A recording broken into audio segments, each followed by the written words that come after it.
Hey now, it's Brace for Impact, and I'm your host, Mike Gilbert, and I'm going solo one night ass, but it's still the same. We're talking TNA wrestling, well, mostly TNA. And our top story actually has a little bit of TNA flavor in it, considering Jimmy Jacobs used to work for TNA before he brought his brand of creativity to All Elite Wrestling. And he is no more. Ding dong, the witch is dead. Well, I think. Hold on, let me take a swig of coffee for everybody. Hold on.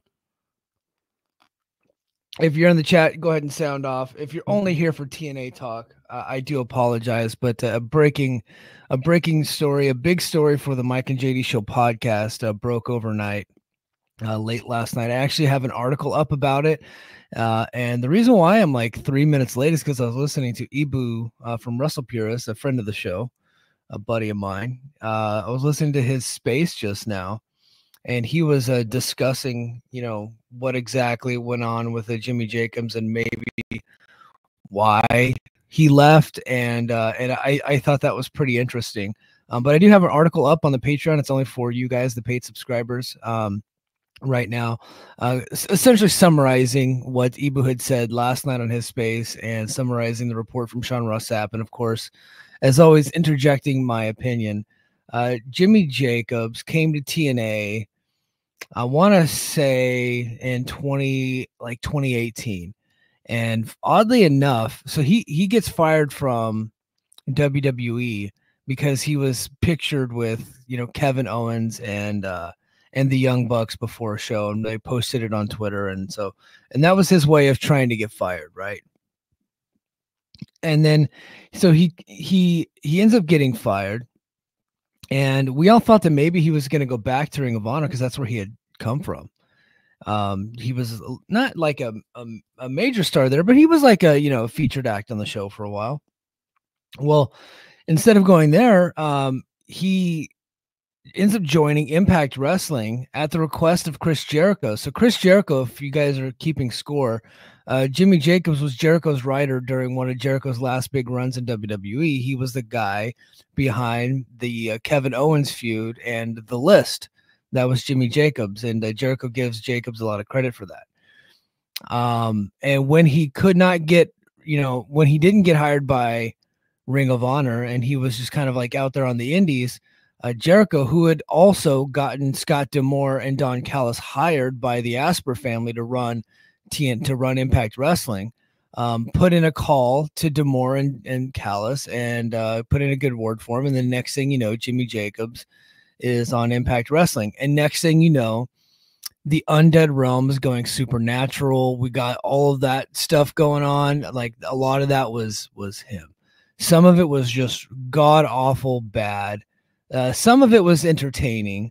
Like not everything he's ever done is bad. And I don't think anybody's saying that, but some of his worst instincts tend to get approved and put onto television. So he was, he was all over the show. He was not the only reason why Impact had a lot of bad stuff that made JD and I go crazy for years. There was also RD Evans, but ultimately it was Scott D'Amore who was willing to put that stuff on television, who's willing to greenlight those ideas. And that was the point that JD and I were making this past Thursday before Jacobs had gotten fired. By the way, we didn't know he was about to get fired. In fact, that story broke on Friday night. So I actually have a YouTube video clipped from that show where we're actively talking about how bad the creative is and how they need a creative shakeup and trashing Jimmy Jacobs and RD Evans. And then it just fortunate for me, I think hopefully the video blows up now.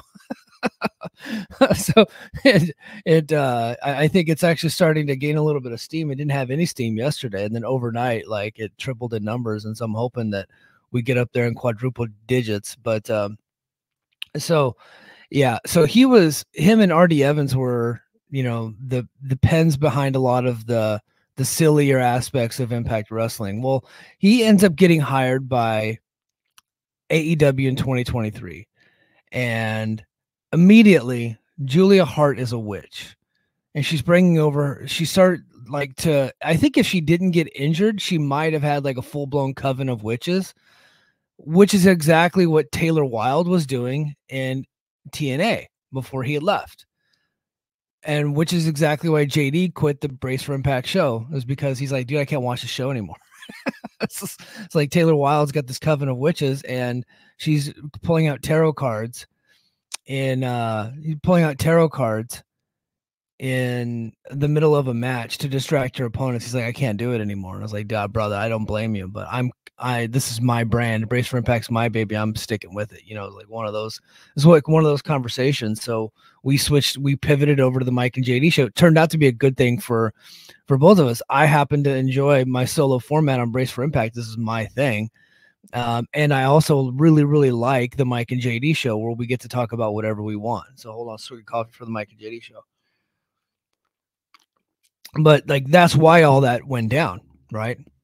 And so he ends up going over to AEW, and next thing you know, we got the Coven of Witches. That the whole thing started, and AEW starts to become a little bit more WWE style, a little bit more silly. That's not all Jimmy Jacobs. There's a lot of former WWE voices in the room. Pat Buck, Sanjay Dutt, former WWE and TNA voices in the room, right? So that, like, he is not the only problem. He just happened to be Tony Khan's right-hand man, and was the lead writer on Dynamite, and was the Jericho's like personal lead producer, which is why we see Chris Jericho doing something very similar to what he was doing with Kevin Owens. The learning tree is very much in that same vein and in that same style. And it also is beat for beat an exact replica of what Brian Myers was doing under Jimmy Jacobs, producing in Impact Wrestling, with the learning tree there. With, you know, Brian Myers, you know, he was like the head of the learning tree, and underneath him was like Zicky Dice, and I think at one point they had like Manny Lemons, and they had like they had the one guy with the curly mullet. He looked like he was a love child of David Schultz, Dr. D. I cannot remember his name for the life of me, but they had that guy, and then they would kind of rotate guys in and out. But it was the same premise and same story and the same exact name. And he brings that over. Sam Beal, thank you, Io. He brings that over, and next thing you know, it's like, okay, his influence is, a major part of the show. But I do have an article up. So, and I'm going to pull that article up right now, only for, as reference material as I covered the story. And then I'm going to get to you guys in the chat. Thank you to everybody that's in the chat. I greatly appreciate you.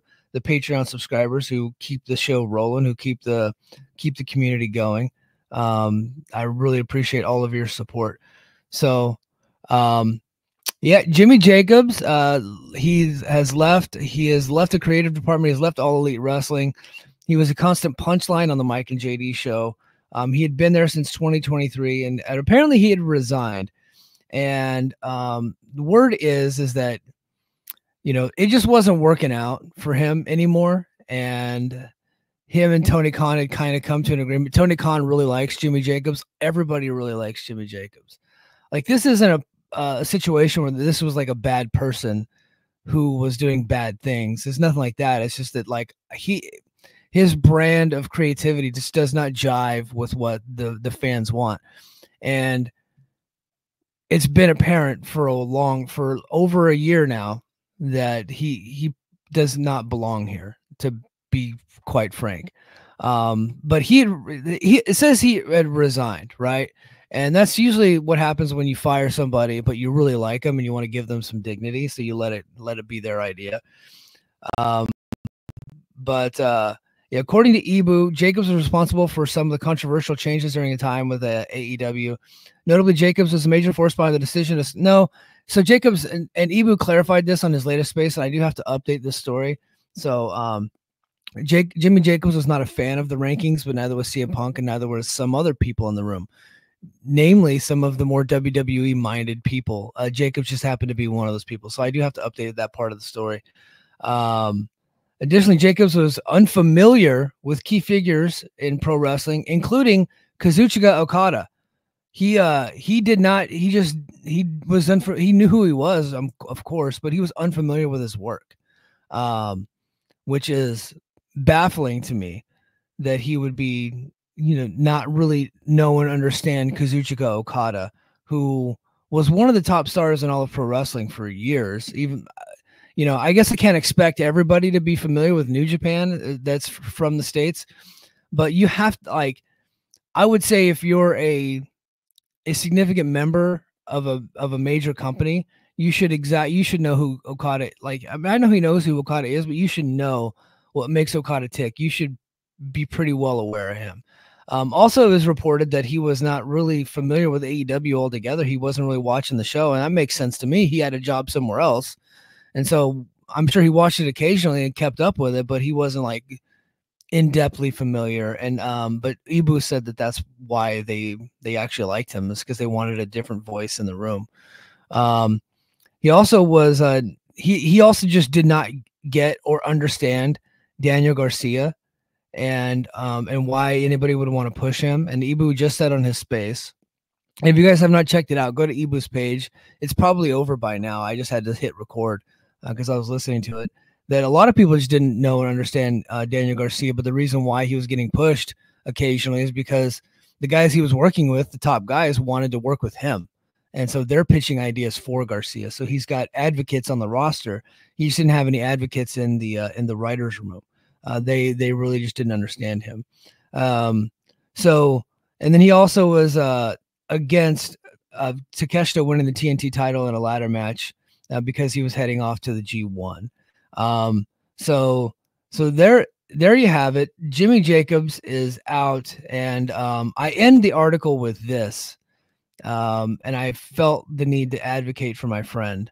While Jacobs has moved on, the question remains, who will step up to help guide AEW's creative vision now? Well, I have an idea. John Muse.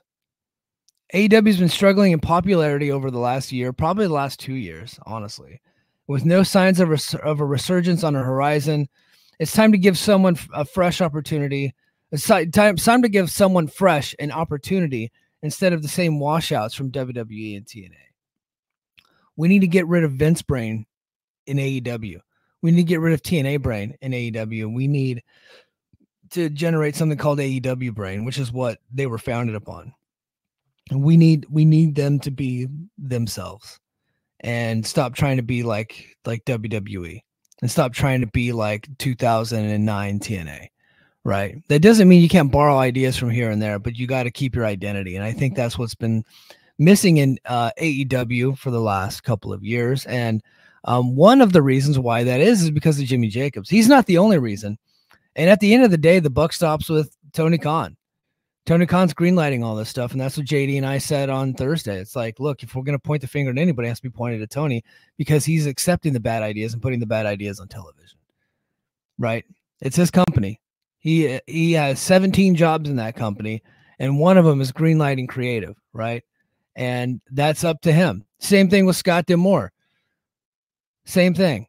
Like, while we would criticize the creative from Jimmy Jacobs and R.D. Evans while they were there, we always put the blame on Scott because it was his company, right? And now we put the blame on Anthony Chon, right? Because it's like he's the president of the company now. So that's how that works, right? Offensive coordinators in football can get a lot of blame for calling bad plays, but ultimately, who's in charge? It's the head coach, right? So that's who we're going to blame when offenses fall apart or when defenses fall apart. We put the blame on the head coach because they're in charge. They're the ones greenlighting the stuff. They greenlight the game plans. That's the same exact thing here. Tony Khan's the head coach. It's his fault. It's his fault why ratings have dwindled and why live attendance has dwindled. It's on him. And one of the reasons why it's happening is because he's taking in these bad ideas from Jimmy Jacobs. But Jimmy Jacobs is just one symptom of the problem. R.D. Evans is there. Pat Buck, Sanjay Dutt. A lot of the former WWE heads are in the room. And we'll see if Tony's got the makeup to start cleaning house. I think they really do need to clean house there. Much like they did when Urban Meyer was the head coach of the Jacksonville Jaguars. They did a whole house cleaning. Unfortunately for them, it hasn't gotten better for the Jags. The Jags are still pretty terrible, despite bringing in a Super Bowl winning head coach. But something's got to change. Something's got to give for AEW. All right. Let's see. Man, chat, you are lively. Josiah says, thank God he is gone. He said he's working but taking a lunch break, so this worked out well. Well, thank you for joining us on your lunch break.